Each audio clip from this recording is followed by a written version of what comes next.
창세기 3장 11절부터 24절까지 말씀 다 같이 합독하도록 하겠습니다. 시작. 이르시되 누가 너의 벗었음을 내게 알렸느냐? 내가 네게 먹지 말라 명한 그 나무 열매를 내가 먹었느냐? 아담이 이르되 하나님이 주셔서 나와 함께 있게 하신 여자 그가 그 나무 열매를 내게 주므로 내가 먹었나이다. 여호와 하나님이 여자에게 이르시되 내가 어찌하여 이렇게 하였느냐? 여자가 이르되 뱀이 나를 꿰므로 내가 먹었나이다. 여호와 하나님이 뱀에게 이르시되 내가 이렇게 하였으니 내가 모든 가축과 들의 모든 짐승보다 더욱 저주를 받아 배로 다니고 살아있는 동안 흙을 먹을지니라. 내가 너로 여자와 원수가 되게 하고 내 후손도 여자의 후손과 원수가 되게 하리니 여자의 후손은 내 머리를 상하게 할 것이요 너는 그의 발꿈치를 상하게 할 것이니라 하시고 또 여자에게 이르시되 내가 내게 임신하는 고통을 크게 더하리니 내가 수고하고 자식을 낳을 것이며 너는 남편을 원하고 남편은 너를 다스릴 것이니라 하시고 아담에게 이르시되 내가 내 아내의 말을 듣고 내가 내게 먹지 말라 한 나무의 열매를 먹었은즉 땅은 너로 말미암아 저주를 받고 너는 내 평생에 수고하여야 그 소산을 먹으리라. 땅이 내게 가시덤불과 엉겅퀴를 낼 것이라. 내가 먹을 것은 밭의 채소인즉 내가 흙으로 돌아갈 때까지 얼굴에 땀을 흘려야 먹을 것을 먹으리니 내가 그것에서 취함을 입었음이라. 너는 흙이니 흙으로 돌아갈 것이니라 하시니라. 아담이 그의 아내의 이름을 하와라 불렀으니 그는 모든 산자의 어머니가 됨이더라. 여호와 하나님이 아담과 그의 아내를 위하여 가죽옷을 지어 입히시니라. 여호와 하나님이 이르시되 보라 이 사람이 선악을 아는 일에 우리 중 하나같이 되었으니 그가 그의 손을 들어 생명나무 열매도 따먹고 영생할까 하노라 하시고 여호와 하나님이 에덴 동산에서 그를 내보내어 그의 근원이 된 땅을 갈게 하시니라. 이같이 하나님이 그 사람을 쫓아내시고 에덴 동산 동쪽에 그룹들과 두루 도는 불칼을 두어 생명나무의 길을 지키게 하시니라. 아멘. 이 시간 인간론 세 번째 시간으로서 제목은 죄의 형벌과 하나님의 은혜입니다. 그래서 범죄한 이후에 하나님의 심판과 형벌이 무엇인지를 알아보고 또 그 가운데서 우리에게 주신 하나님의 은혜가 무엇인지를 살펴보도록 하겠습니다. 이것과 관련된 신앙고백서 제6장 6항을 한번 같이 읽어보고요. 그 다음에 오늘 본문을 강해하는 것으로 말씀을 증거하도록 하겠습니다. 제6장 6항은 죄의 책과 죄의 형벌에 대해서 말씀하고 있습니다.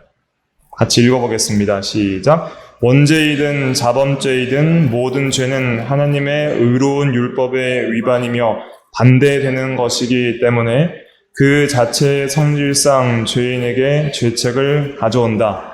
이 죄책 때문에 죄인은 하나님의 진노와 율법의 저주에 매이게 되고 그 결과 모든 비참함을 동반하는 영적이고 현세적이며 영원한 죽음에 굴복하게 되었다. 원죄와 자범죄는 앞으로 살펴보도록 할 거고요. 원죄는 죄책과 부패라고 할 수 있고 자범죄는 원죄를 가진 죄인이 이제 자신의 부패한 본성을 따라 죄를 짓는 것이 자범죄입니다. 모든 죄는 하나님의 율법 위반입니다. 죄라는 것은 불법이에요. 불법. 법을 위반하는 것이 죄입니다.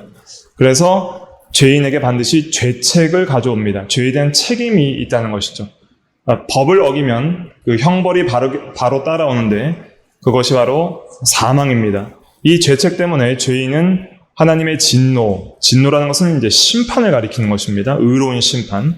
율법의 저주도 이것은 형벌을 가리키는 것이죠. 하나님의 심판과 형벌을 하나님의 진노와 율법의 저주다 이렇게 말하고 있는 것입니다. 그 심판과 형벌이 뭐냐? 모든 비참함과 죽음이에요. 그러니까 영적, 현세적, 영원한 이 모든 비참함과 죽음이 바로 이 하나님의 심판과 형벌의 내용이다 라고 할 수가 있겠습니다. 그래서 먼저 영적인 면이 있죠. 영적으로 하나님과 단절되고 또 영적으로 모든 곤고함과 가련함과 헐벗음과 눈먼과 외로움과 공허함과 우울함과 의미 없음과 이런 모든 영적인 모든 정신적이고 영적인 모든 문제들 뿐만 아니라 현세적이고 육체적인 모든 질병과 가난과 여러 자연 재해와 여러 인간관계의 파괴와 현세적으로 겪는 모든 고통스러운 일들과 눈물과 애통함과 이러한 모든 비참함들이 있죠. 그 모든 비참함을 동반하고 결국에는 죽는데 육체적 죽음과 영적 죽음과 영원한 죽음 세 가지가 있다 그랬죠. 그러한 죽음에 굴복하게 되었다. 그래서 그 죽음을 벗어날 수 없는 죄와 사망의 종이 되었다. 이것이 죄의 결과로 우리 모든 죄인에게 주어지는 죄의 형벌이라 할 수가 있겠습니다. 그러면 이제 그러한 죄의 형벌에 대한 내용을 창세기 3장 이제 오늘 읽은 본문에서 잘 증거를 하고 있고요. 또 그러한 가운데서도 우리가 이제 발견해야 될 건 무엇이냐면 하나님이 어떻게 우리를 사랑하사 은혜를 주시는가. 그런 악한 죄악으로 말미암아 타락한 마귀와 합작해서 범죄한 그 인류 가운데 나타나시는 하나님의 선하심과 사랑과 은혜, 구원의 은혜가 무엇인지 오늘 본문을 통해서 좀 살펴보도록 하겠습니다. 나눠드린 프린트가 8페이지나 되는데요. 이제 집에 가서 또 읽어보시라고 많이 그냥 해버렸습니다. 그리고 빨리빨리 이제 핵심만 짚어서 나가도록 하겠습니다. 다 하면 시간이 없기 때문에 못한 거는 집에 가서 이제 강해서라 생각하시고 이렇게 쭉 읽어보시면 도움이 되실 겁니다. 11절은 하나님께서 이제 범죄한 인류에게 찾아오셔서 죄를 지었는지 물어보시는 것입니다. 11절 같이 읽어보겠습니다. 시작. 이르시되 누가 너의 벗었음을 내게 알렸느냐? 내가 내게 먹지 말라 명한 그 나무 열매를 내가 먹었느냐? 선악을 알게 하는 나무의 열매를 먹지 말라. 먹는 날은 정령 죽으리라. 그렇게 말씀하셨는데 열매를 따 먹음으로 아담과 하와가 범죄하여서 타락하였잖아요. 그래서 이제 하나님께서 찾아오셔서 먹었느냐 이렇게 물어보시는 거예요. 즉 죄를 지었느냐 이렇게 물어보신 것이죠. 몰라서 물어보신 것이 아니라 아담이 진실한 회개를 하도록 이렇게 이끌어 주시는 은혜의 요청입니다. 회개의 요청인 것이죠. 그래서 하나님의 은혜는 무엇이냐면 인간이 죄를 범할지라도 택자들을 회개시키기 위하여 끝까지 하나님은 찾아오십니다. 회개할 때까지 찾아오시는 거예요. 절대로 포기하지 않고 부르십니다. 예수께서는 죄인을 불러 회개시키러 오셨다 그랬습니다. 그래서 회개도 구원의 은혜라 교리문답에서는 그렇게 말하고 있죠. 회개도 은혜로 하는 거예요. 그래서 누가복음 5장 32절에 보면 내가 의인을 부르러 온 것이 아니요 죄인을 불러 회개시키러 왔노라. 죄인을 불러 회개시키러 왔노라. 주 예수께서 이렇게 말씀하셨습니다. 그래서 우리가 죄를 범하면 누가 말하지 않아도 내 양심이 알고 하나님이 아십니다. 그래서 죄를 깨닫게 하시면 그게 은혜인 거예요. 죄를 깨닫게 하는 것이 은혜이고 죄를 깨달을 때에 즉시 회개하는 자가 복됩니다. 그래서 우리가 죄를 항상 깨달을 때마다 죄를 깨닫게 해달라고 하나님께 구하고 깨달을 때마다 회개하면 하나님께서 평강과 또 큰 은혜를 주십니다. 구원의 은혜를 주십니다. 이미 구원받은 성도라 할지라도 법적으로 의롭다함을 받은 성도라 할지라도 실제적으로 구원을 이루어 나갈 수 있는 성화의 은혜 또 하나님과의 실제적 그 생명을 누리는 연합의 그런 실제적 하나님과의 연합과 교제의 은혜에 들어가게 하시는 것이죠. 이렇게 죄를 지었는지 물어보셨을 때 아담이 솔직하게 내가 원해서 하나님께서 금하신 나무의 실과를 따먹음으로 범죄하였나이다. 이렇게 솔직하게 말하면 참 좋을 텐데 그렇지 못하고 아담은 변명하게 됩니다. 책임을 하와에게 전가하고요. 또 하나님을 원망하게 됩니다. 12절 같이 읽어보겠습니다. 시작. 아담이 이르되 하나님이 주셔서 나와 함께 있게 하신 여자 그가 그 나무 열매를 내게 주므로 내가 먹었나이다. 예, 먼저 여자에게 범죄한 책임을 전가했습니다. 하와가 주어서 먹었습니다. 근데 나는 먹으려고 한 것은 아닌데 하와 때문에 먹었습니다. 이 말입니다. 하와 때문에 먹었습니다. 그 다음에 그 하와는 누구냐면 하나님이 주셨습니다.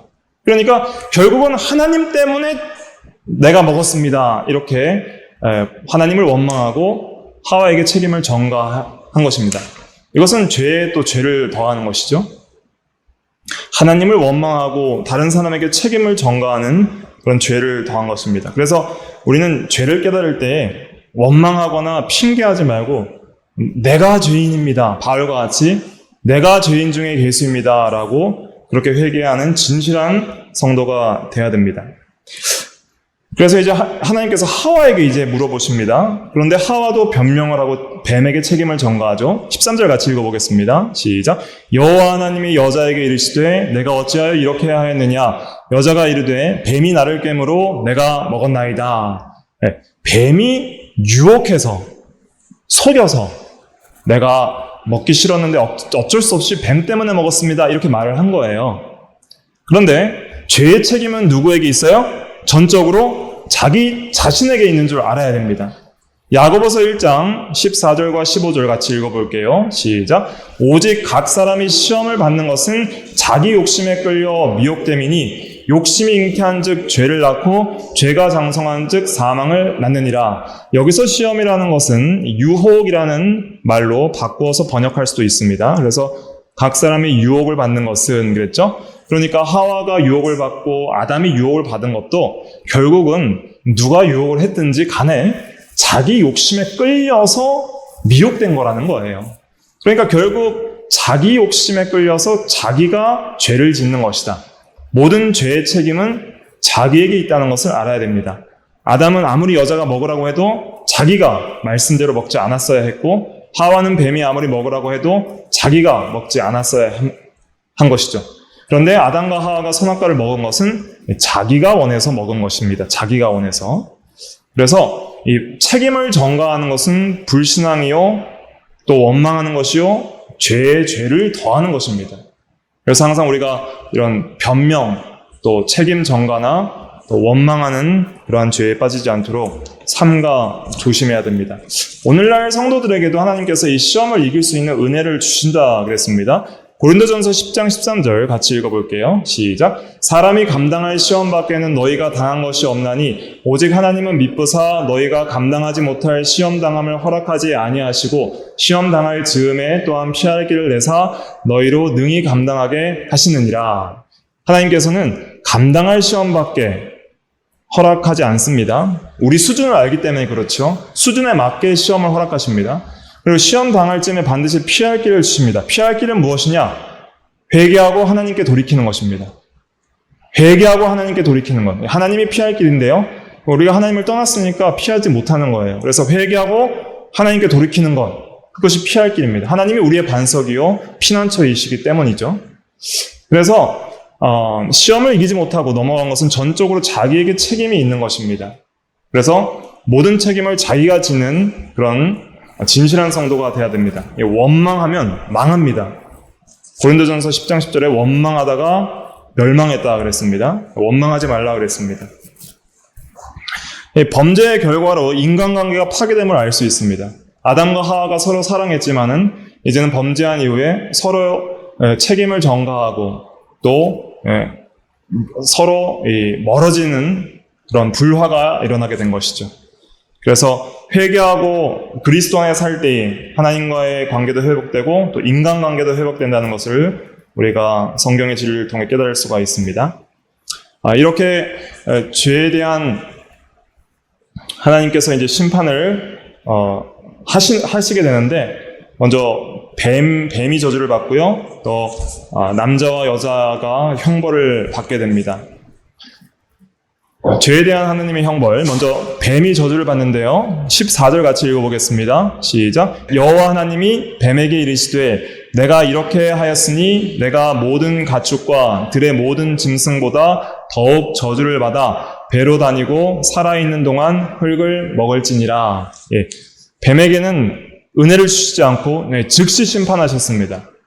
이걸 통해 우리가 뭘 알 수 있냐면 우리도 구원의 은혜가 없이 즉시 심판받아 마땅한 죄인이었다는 것을 여기서 알 수 있는 거예요. 마귀와 사탄은 구원이 없습니다.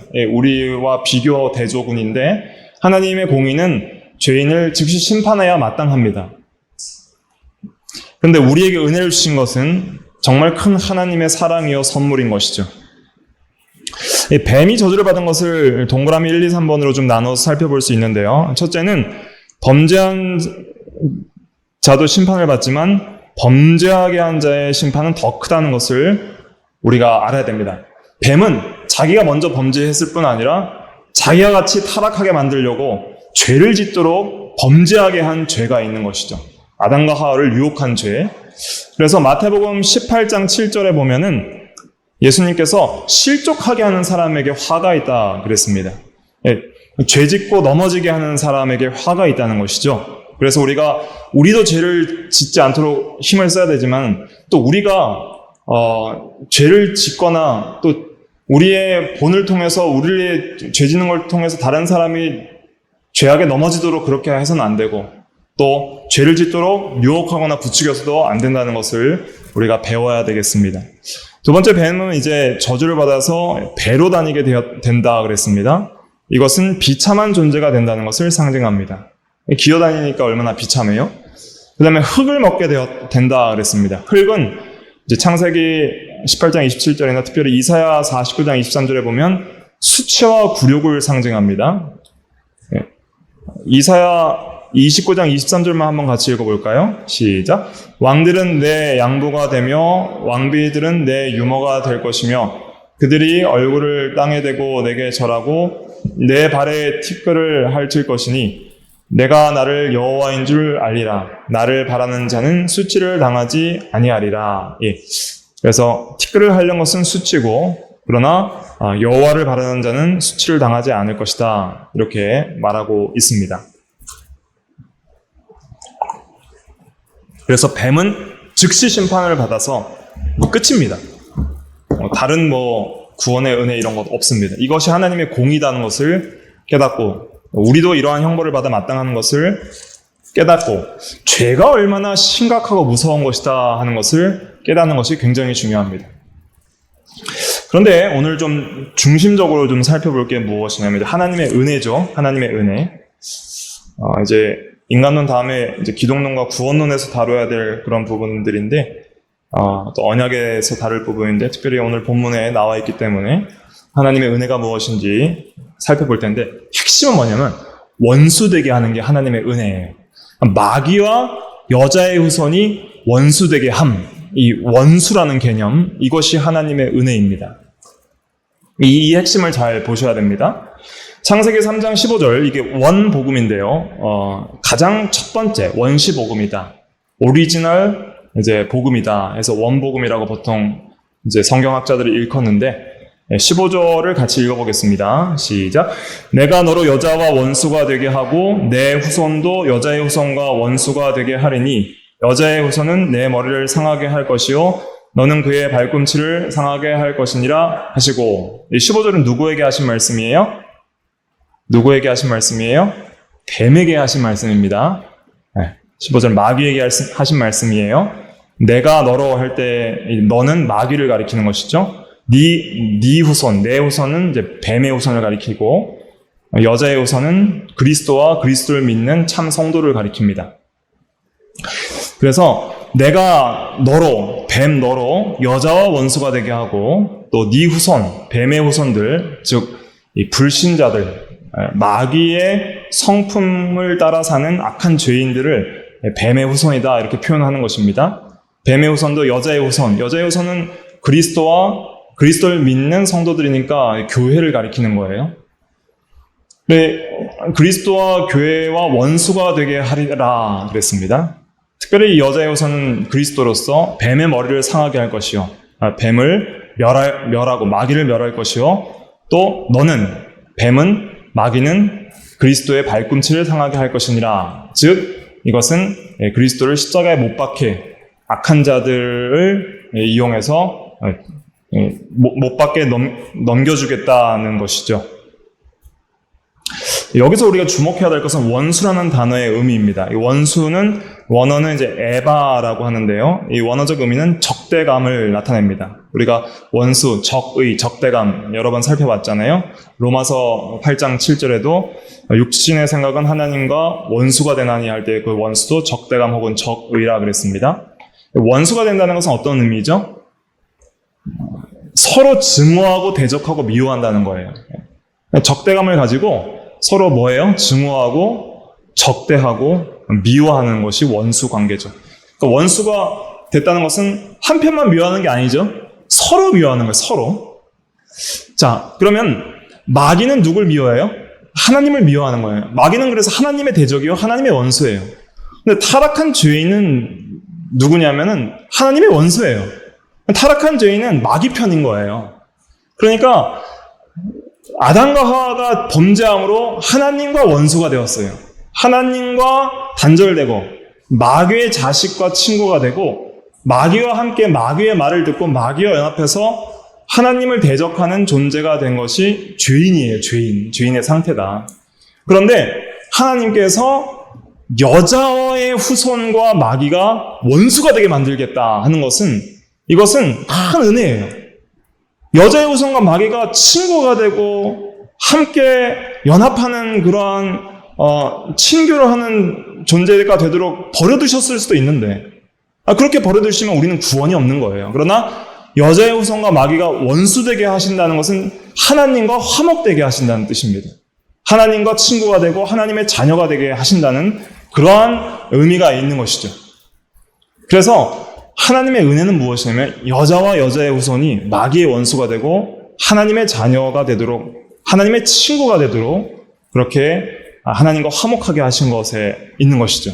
그래서 이것을 통해서 이제 우리가 배워야 될 것은 무엇이냐면 하나님의 자녀가 된 구원받은 성도는 마귀와 원수가 돼야 됩니다.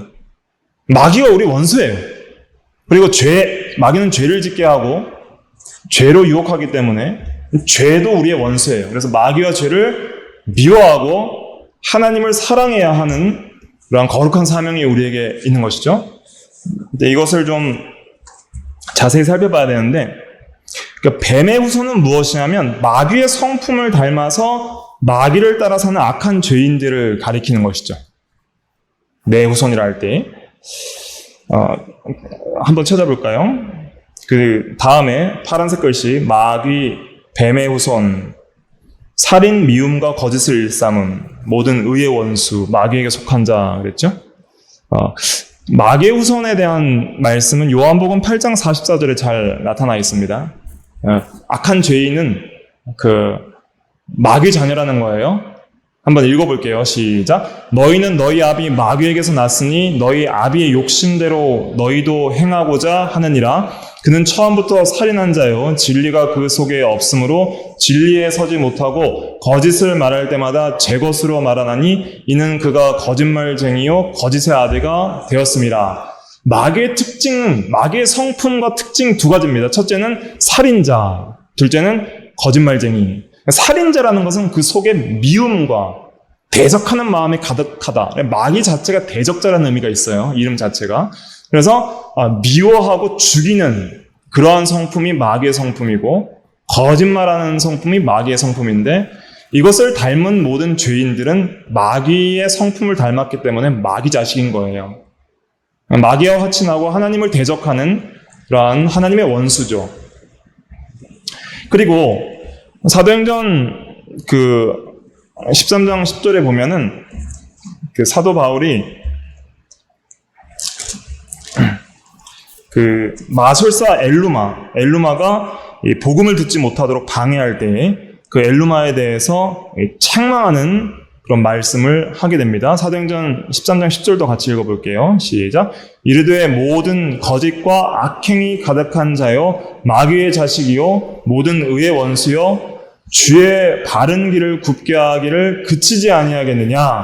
이렇게 책망할 때 책망한 내용을 보세요. 거짓이 들어가죠. 또 악행 중엔 또 살인이나 미워하는 게 들어가겠죠. 마귀의 자식이라고 표현을 하고 있습니다.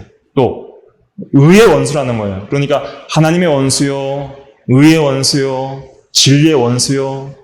이것이 마귀 자식의 특징입니다. 뱀의 후손의 특징이 이렇다는 거예요.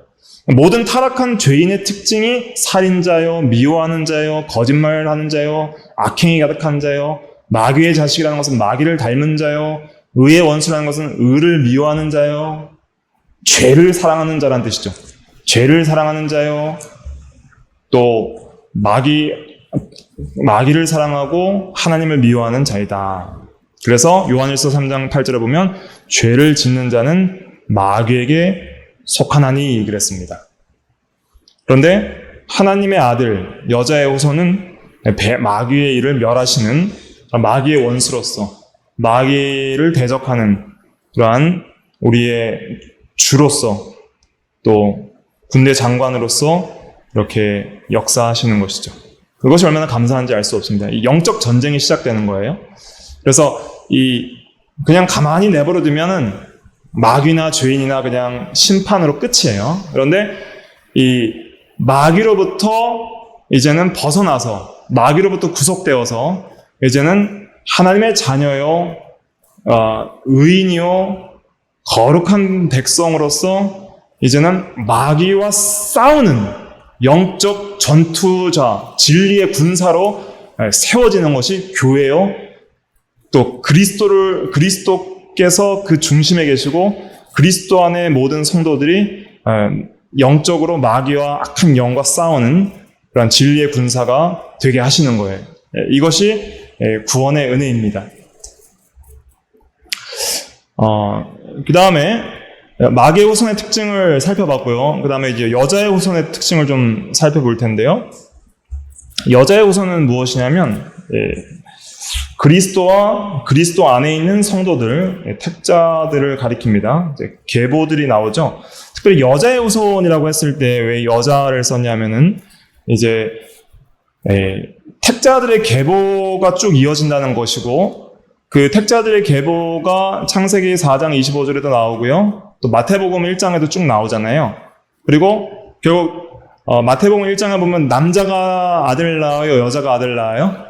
남자가 아들을 낳죠. 아브라함이 이삭을 낳고 이삭이 야곱을 낳고 야곱이 유다와 그 형제들 낳고 유다가 또 이렇게 쭉쭉 낳고 하다가 마지막에 누가 낳아요? 여자가 남자를 낳는 거예요.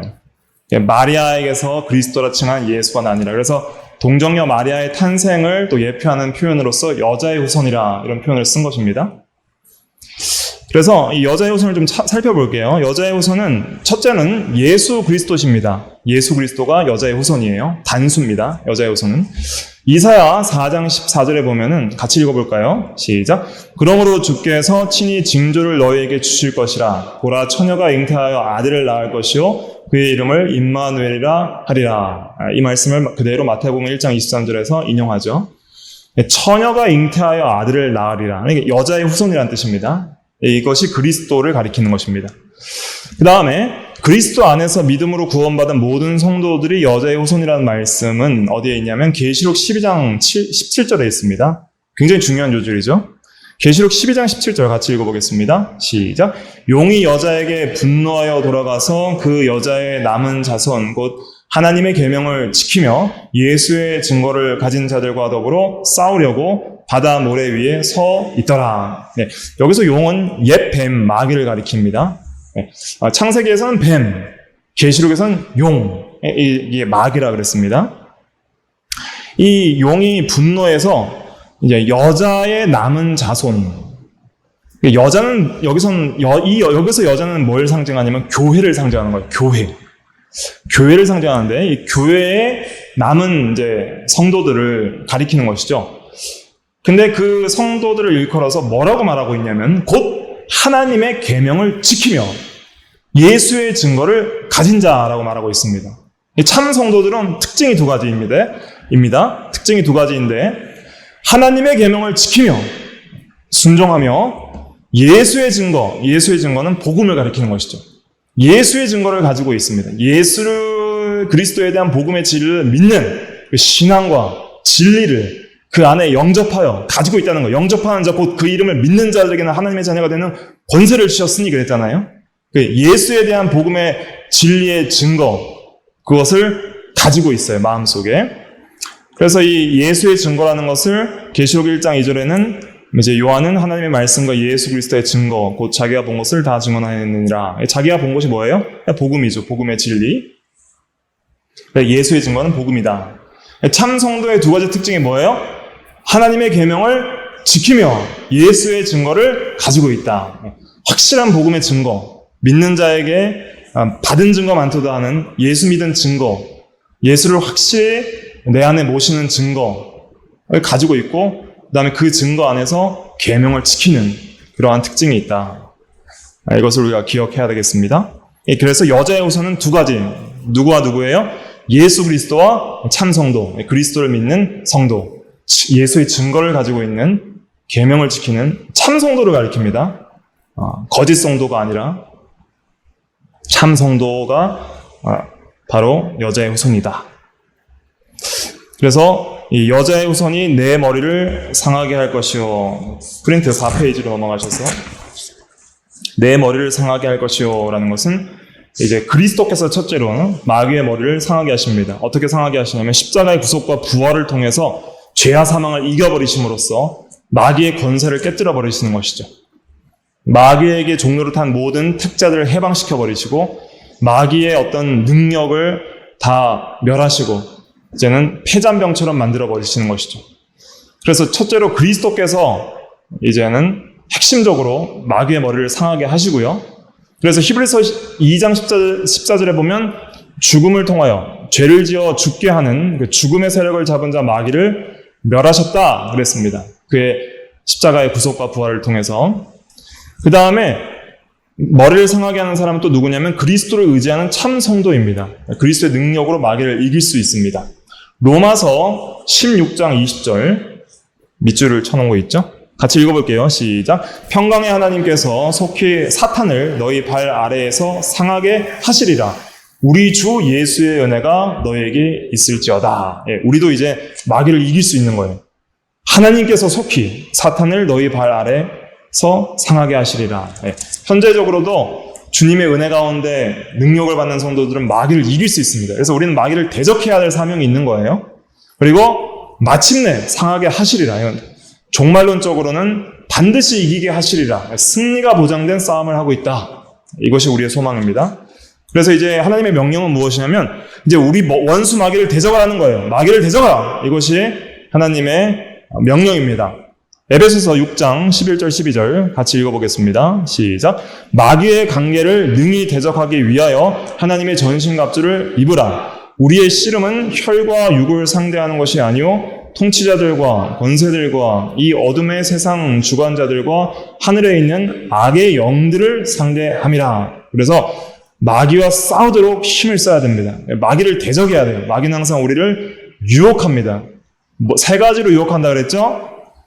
보암직하고 먹음직하고 보암직하고 지혜롭게 할 만큼 탐스러운 나무인지라. 즉 육체의 정욕, 돈, 물질, 안목의 정욕, 쾌락, 또 이생의 자랑, 명예 영광심, 이것으로 유혹을 하는데 우리는 진리, 하나님의 전신갑주, 이걸로 싸워야 되는 거예요. 그래서 싸워 나가야 되고, 그 다음에 야고보서 4장 7절 같이 읽어볼게요. 시작. 그런즉 너희는 하나님께 복종할지어다. 마귀를 대적하라. 그리하면 너희를 피하리라. 마귀를 대적하라. 하나님께 복종하라. 두 가지가 같이 가야 됩니다. 하나님께 복종하고 순종하면서 마귀를 대적해야지 피하는 거예요. 그래야 하나님의 능력으로 이길 수 있는 것입니다. 베드로전서 5장 8절에 보면 근신하라 깨어라 그랬죠. 너희 대적 마귀가 우는 사자같이 두루 다니며 삼킬 자를 찾나니. 이 영적 전쟁이 계속되고 있다는 것을 기억하고 근신하고 깨어서 하나님을 의지하고 복종하고 계명을 순종하고 예수의 증거를 가지고 전신갑주를 입고 상대를 해야 되는 것입니다. 또 우리는 죄와 원수가 되었기 때문에, 의의 원수가 아니라 죄의 원수이기 때문에 이제 우리는 죄와 싸워야 됩니다. 마귀도 하나님과 성도를 미워하지만 성도도 마귀와 죄를 미워해야 돼요.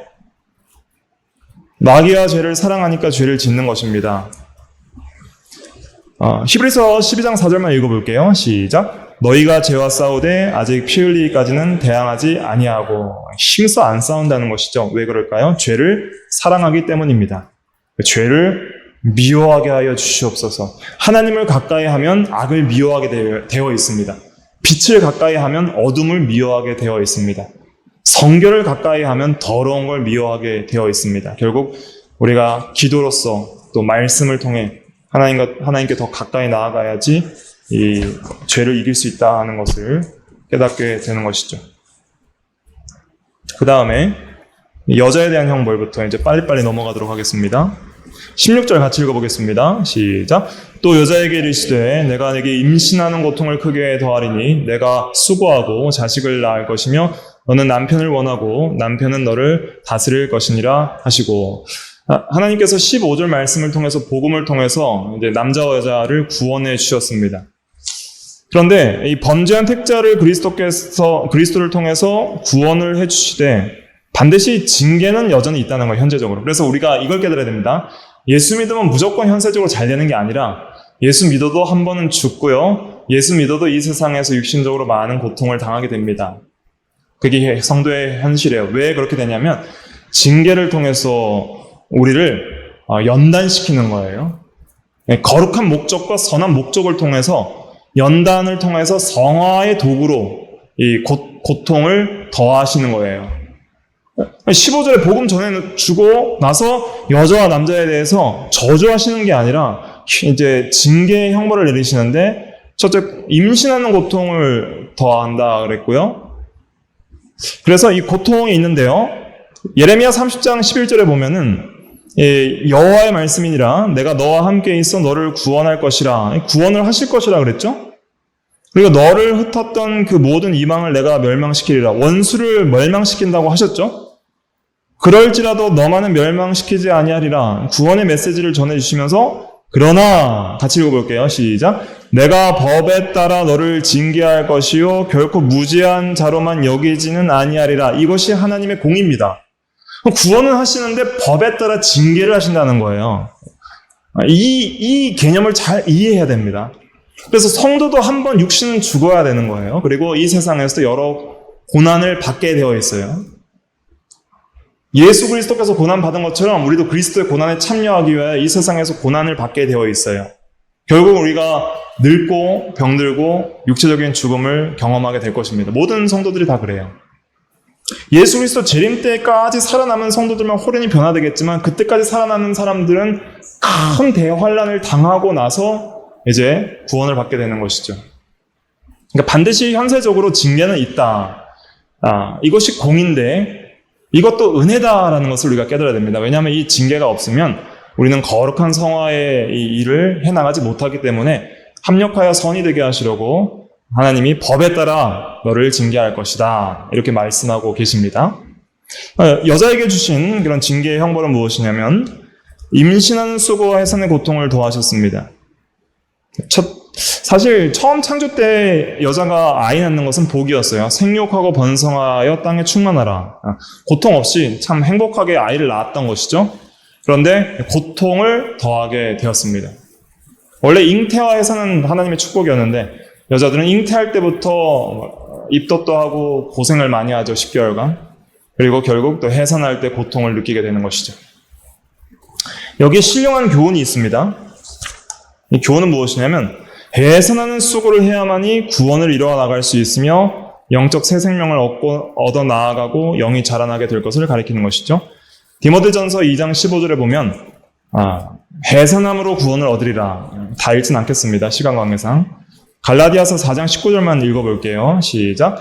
나의 자녀들아 너희 속에 그리스도의 형상을 이루기까지 다시 너희를 위하여 해산하는 수고를 하노니, 수고를 해야지 그리스도의 형상이 이루어진다는 거예요. 이것을 위해서 고난도 하나님께서 주시는 것이죠. 수고해야 됩니다. 먼저 기도하고 말씀을 배우고 순종하는 일부터 수고해야 됩니다. 왜냐하면 우리 속에 죄성이 남아있어서 그걸 싫어하니까 그 죄와 마귀와 싸우면서 힘들게 그 거룩한 삶을 살아가기 위해 수고해야 하는 것이죠. 그리스도의 형상을 이루는, 그 거룩한 형상을 이루는 그 일은 반드시 해산의 수고가 따른다. 그래야 아이를 낳듯이 생명을 낳듯이 우리가 영생을 얻고 우리의 생명이 자라나고 다른 사람의 생명도 살려내는 그러한 복된 일들을 해나갈 수 있다는 것을 우리가 깨달아야 됩니다. 그 다음에 남편에 대한 사모와 복종을 하게 된다 그랬죠. 너는 남편을 원하고 남편은 너를 다스릴 것인가. 이 말씀의 의미는 무엇이냐면 원한다, 남편을 원한다는 원어의 의미는 사모하고 갈망한다는 의미입니다. 그래서 이제 여자가 남편을 의지한다는 의미도 있고요. 근데 지나치게 과도하게 의지하고 마음을 얻어서 지배하려는 마음을 또 가리킵니다. 단순히 그냥 좋은 사모가 아니라 남편의 마음을 지배하고 완전히 내 것으로 만들어서 내 마음대로 조종하려는 그러한 그 욕심이 거기 들어있는 것이죠. 예를 들면 하와가 선악과를 아담에게 먹도록 한 것처럼 말입니다. 근데 또 반대로 남편은 너를 다스릴 것이니라, 통치하고 지배하다라는 뜻인데 아내를 억압하고 가부장적으로 이렇게 폭력적으로 지배할 것을 가리킵니다. 그래서 이 부부관계의 파괴를 여기서 예언하고 계시는 것입니다. 깨어진 부부관계는 오직 그리스도를 믿음으로 회복이 됩니다. 에베소서 5장 21절 그리스도를 경외함으로 피차 복종하라, 피차 순종하라 그랬고, 그 다음에 아내는 자기 남편에게 교회가 그리스도에게 하듯 복종하라. 남편은 아내를 사랑하기를 그리스도께서 교회를 사랑하시고 그 교회를 위하여 자신의 이 목숨을 내어주신 것 같이 그렇게 사랑하라 그랬습니다. 그래서 그리스도를 통해서 하나님과의 화목뿐만 아니라 인간관계의 화평이 회복되는 것이죠. 그 다음에 남자에 대한 형벌 17절 같이 읽어볼게요. 시작. 아담에게 이르시되 내가 내 아내의 말을 듣고 내가 내게 먹지 말라 한 나무의 열매를 먹었은즉 땅은 너로 말미암아 저주를 받고 너는 내 평생에 수고하여야 그 소산을 먹으리라. 네. 땅이 저주를 받아서 이제 가시덤불과 엉겅퀴를 낸다 그랬죠. 18절에 보니까. 그래서 타락하게 되었다는 것입니다. 그래서 모든 피조물의 대표자여 대의통치자인 아담이 타락함으로 모든 피조세계도 함께 타락을 한 것입니다. 그래서 땅이 저주를 받아서 평생 수고하여야 그 소산을 먹을 수 있고요. 이 수고는 이제 좌절과 공경을 표현하는 것이죠. 그래서 수고한 만큼 이 효과가 나야 되는데 효과가 안 나고 고생을 많이 한다는 것입니다. 열매 없음을 경험하게 된다는 것이죠. 노동의 고통이 따르게 됩니다. 타락 전에도 노동이 있었죠. 생육하고 번성하라, 땅에 충만하라, 다스리고 정복하라. 노동을 주셨습니다. 노동은 범죄의 결과가 아닙니다. 노동은 선한 것입니다. 그러나 범죄에 의해 노동에 고통이 더해지게 되었죠. 그래서 힘들게 일하고요. 기쁨과 즐거움이 상실되고 헛수고를 경험합니다. 수고한 만큼 열매가 없다는 것이죠. 여기에서 이제 신령한 뜻이 있습니다. 성도가 피땀을 흘리며 죄와 더불어 싸우고 힘을 써야, 수고하고 힘을 써야 겨우 영의 양식을 얻을 수 있다는 것이죠. 성경 연구와 기도와 말씀 순종을 열심히 해도 우리가 기도가 잘 안 될 때가 있죠. 헛기도. 성경 말씀 열심히 공부해도 잘 안 될 때가 있죠. 참 수고가 헛되고 열매 없음을 경험합니다. 가시와 엉겅퀴가 많이 납니다. 그 다음에 이것만 하고 마칠게요. 육체의 죽음, 심판을 선언하게 됩니다. 흙으로 돌아가리니 그랬잖아요. 흙으로 돌아가리니. 그래서 이것은 육신의 죽음을 선언함입니다. 그래서 모든 인간은 이제 범죄의 결과로 사망을 경험하게 되는 것이죠. 영적으로 한번 인간은 죽어서 태어나죠. 영적으로 죽어서 태어나서 이제 예수를 믿음으로 영혼이 먼저 살고요. 육신은 여전히 그 죄의 형벌 가운데 있기 때문에 한 번 죽는 것은 사람에게 정하신 것이라 그랬습니다. 히브리서 9장 27절에 보면은 한 번 죽는 것은 사람에게 정하신 것이요 그 후에는 심판이 있으리니 그랬습니다. 그리고 그래서 결국 아담도 930세를 살고 죽었습니다. 사망을 피할 수 없어요. 자, 오늘 이 말씀을 통해서 우리가 깨달아야 될 것은 첫째로는 죄가 심각한 것이다. 죄가 얼마나 심각한 것이고 이 사망의 형벌을 가져오는 이 참으로 심각한 것이라는 걸 깨달아야 되고요. 그 다음에 또 중요한 것은 하나님이 은혜의 복음을 주셨는데 영혼 구원이 첫째로 중요하다. 육체 구원은 부활 때 완성되고 먼저는 예수 그리스도를 믿어 영적으로 하나님과 다시 연합되고 하나님과 화목하고 마귀의 원수가 되는 것이 중요하다. 마귀를 대적하고 죄를 대적하고 하나님과 화목하는 것이 참으로 중요하다. 그것이 오늘날 현재 이 시대 현 시대를 살아가는 성도의 사명이다 할 수가 있겠습니다. 그래서 우리가 영적으로 먼저 하나님과 연합되고 생명적 관계에 들어가는 것이 얼마나 중요한가, 그것을 먼저 깨달아야 됩니다. 영이 사는 것이 먼저예요. 그래서 우리가 영혼 구원이 중요하다는 것을 깊이 깨닫고 죄와 싸우고 마귀와 싸우며 더욱더 예수 그리스도의 계명을, 하나님의 계명을 순종하고 그리스도의 증거를 가지고 거룩한 삶을 살아가기 힘쓰는 우리가 다 돼야 되겠습니다.